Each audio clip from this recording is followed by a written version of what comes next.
Hey guys, so there's linear storytelling and there's non-linear storytelling, and what you find is sometimes we get caught up as creators and as writers in trying to come up with the most individual, unique, non-linear type of story.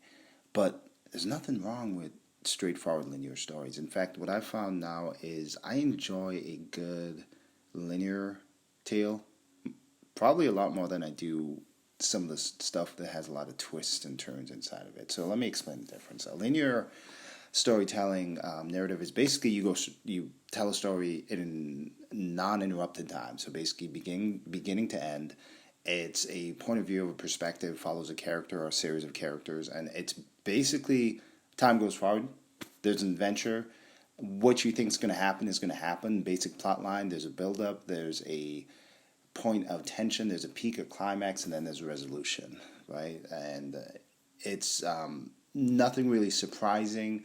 And what happens is a good linear story will focus on characterization. It'll also focus on dialogue when it comes to comics, and then some good action scenes. And there's a few people who are really good at that. Chuck Dixon's a good guy who does that, and there's a few others out there, but the problem is it takes a certain amount of skill and realistically a certain amount of experience, just hours of creating that stuff. So people tend to instead go for nonlinear writing, which is when you have twists and turns. You're trying to subvert expectations. Well, sometimes that works, especially if it's done well. A lot of times it doesn't. There's only so many times when you can do flashbacks in the middle of a story, so many times when you can tell five or six different perspectives of a tale, trying to keep the reader interested. Because what you're trying to do is you're trying to utilize a tool and an approach to overcome kind of some weaknesses in the writing. The other thing with nonlinear writing is sometimes you'll find that it becomes inconsistent, and you also get a lot of decompressed type of stories, right? And if you've heard me before, I'm not a huge fan of decompressed storytelling. I find that a lot of stuff nowadays is just drawn out way too long. Now, there was also good examples of that. Probably the most famous one would be Watchmen. Some people thought it was a great twist at the end. Some people thought it was stupid. I liked it. I thought, but I read it as a kid. If I was to read it for the first time as an adult, I might have a different perspective. But the idea behind that is, what Alan Moore did is he took a certain rhythm of a story, like, okay, confront the bad guy. Bad guy tells you the his plot. Good guy prevents the plot, and he twisted it. In the sense that, not to ruin the end of it, but the good guy confronts the bad guy tells him the plot, the good guy tries to stop the plot, but then the bad guy goes, you can't stop me, I'm just telling you what I already did. So he had already executed his plan. So that was a very unique take, but that's a good example of nonlinear storytelling. But you know what? Everybody's always trying to create these different takes on things, always trying to subvert expectation, do all this stuff, and man, a lot of crap comes out of that. I keep trying to get back into comic books. I keep trying to pick up new stories, but you pick up X-Men and the Gala, and you just spent. I didn't spend the cover price. They had it for $2 at the place where I picked it up. I guess they just needed to get it off the shelves. And you're reading this, you're going, "What is this crap?" Right? There's plants falling in people's heads. There's just all kinds of different things, right?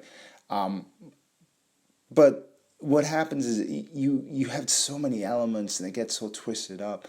Man, sometimes you just need a straightforward action adventure story. And I'm wondering, that's kind of the basis of what comic books are. They're just straight up action adventure stories. When you were a kid, that's what you expected. There's a reason why Image Comics was so popular in the 90s, because it was fantastic art and really straightforward stuff. Some of it was convoluted, but for the most part it was, hey, bad guys meet good guys, they get in fights. It's the simple story is beat the bad guys, get the girl, save the day, right?